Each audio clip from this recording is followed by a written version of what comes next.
आपण ऐका, या मडक्यामधलं दही सामान्य नाही आणि या मडक्यातलं लाही सुद्धा सामान्य नाही.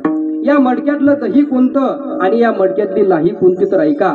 नामाचं दही आणि प्रेमाची लाही एकत्र करणं म्हणजे काला. म्हणजे नाम मुखाला यावं आणि त्यामध्ये प्रेम निर्माण व्हावं, हे ज्या दिवशी घडेल त्या दिवशी खरा स्वरूपाचा काला. मग मला सांगा, नाम मुखाला येणं अवघड आहे का सोपं आहे? हो बोला ना. नाम मुखाला येणं, भगवान परमात्म्याचं नाव मुखाला येणं सोपं आहे का अवघड आहे? सोपं आहे ना. राम म्हणताना डोळे लावायची गरज नाही, राम म्हणताना थुकत बाहेर यायची गरज नाही. राम नामाला स्वतंत्र चव आहे. महाराज म्हणतात, राम हा उच्चार तरीच पैसे वाचे, अनंत जन्मीचे होय पुण्य किंवा पुण्य होय. अनंत जन्माचं पुण्य असेल तरच रामनाम मुखाला येतं.